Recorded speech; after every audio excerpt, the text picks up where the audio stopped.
നമസ്കാരം. ലൂസിഫർ സിനിമയുടെ സ്റ്റോറിയും എമ്പുരാനിൽ ഞാൻ പ്രതീക്ഷിക്കുന്ന സ്റ്റോറിയുമാണ് ഈ വീഡിയോയിലൂടെ പറയാൻ ഉദ്ദേശിക്കുന്നത്. ഫസ്റ്റ് ലൂസിഫറിൻ്റെ സ്റ്റോറി പറഞ്ഞാൽ, മോഹൻലാൽ എന്ന സ്റ്റീഫൻ നെടുമ്പള്ളിയുടെ കഥാപാത്രം ഇലുമിനാറ്റിയുടെ സൗത്ത് ഇന്ത്യൻ സെക്ഷനിലെ ഗോൾഡ് കള്ളക്കടത്ത് ജീവനക്കാരനാണ്. ഇദ്ദേഹം വഴിയാണ് കേരളം ഭരിച്ചുകൊണ്ടിരിക്കുന്നത്. പെട്ടെന്നായിരുന്നു കേരളത്തിൻ്റെ മുഖ്യമന്ത്രിയുടെ മരണം. അതൊരു ഡ്രഗ്സ് സിൻഡിക്കേറ്റ് മാഫിയയുടെ നിയന്ത്രണത്തിലായിരുന്നു ഇത് നടന്നത്.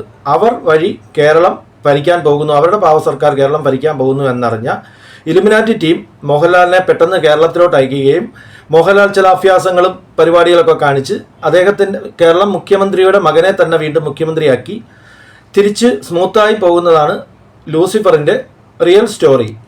ഇനി എമ്പുരാനിൽ ഞാൻ പ്രതീക്ഷിക്കുന്ന സ്റ്റോറി, കേരളത്തിലെ പ്രശ്നങ്ങളെല്ലാം അവസാനിപ്പിച്ച് തിരിച്ച് ഖുറേഷി എബ്രഹാം എന്ന സ്റ്റീഫൻ നെടുമ്പള്ളി മറ്റ് ചില കലാപരിപാടികൾ ഇലുമിനാറ്റിയുടെ ഭാഗമായിട്ടുള്ള പരിപാടികളുമായിട്ട് മറ്റ് ഗ്യാങ്സ്റ്ററുമായിട്ടുള്ള ഫൈറ്റുകളും കാര്യങ്ങളും നടത്തിക്കൊണ്ടിരുന്ന സമയത്താണ് കേരളത്തിൽ മുഖ്യമന്ത്രിയായിരുന്ന ടൊവിനോ തോമസ് ഇലുമിനാറ്റിയായിട്ടുള്ള ഡീൽ അവസാനിപ്പിച്ച് മറ്റു ചില ഡ്രഗ്സ് സിൻഡിക്കേറ്റ് മാഫിയകളുമായി ചേർന്ന് കേരളം ഭരിക്കാൻ തുടങ്ങി എന്നറിഞ്ഞ് വീണ്ടും ഇലുമിനാറ്റി ടീം കേരളത്തിലോട്ട് മോഹൻലാലിനെ അയക്കുകയും ഈ പറഞ്ഞ ടൊവിനോ തോമസിനെ വിരട്ടി കൈകാര്യം ചെയ്യാൻ നോക്കി. അത് നടന്നില്ലെങ്കിൽ തട്ടുക എന്നുള്ള ഉദ്ദേശമായിരുന്നു. പക്ഷേ കേരളത്തിൽ എത്തിക്കഴിഞ്ഞപ്പോഴാണ് സംഭവം ആകെ കലുഷിതമായത്. അതായത് ടൊവിനോ തോമസ് ഡീൽ ഉറപ്പിച്ചിരുന്നത് ഇലുമിനാറ്റിയുടെ തന്നെ ഭാഗമായിരുന്ന ഡ്രഗ്സ് സിൻഡിക്കേറ്റുമായിട്ടായിരുന്നു. ഇതറിയാത്ത മോഹൻലാൽ ആകെ മൊത്തത്തിൽ പ്രശ്നങ്ങളായി.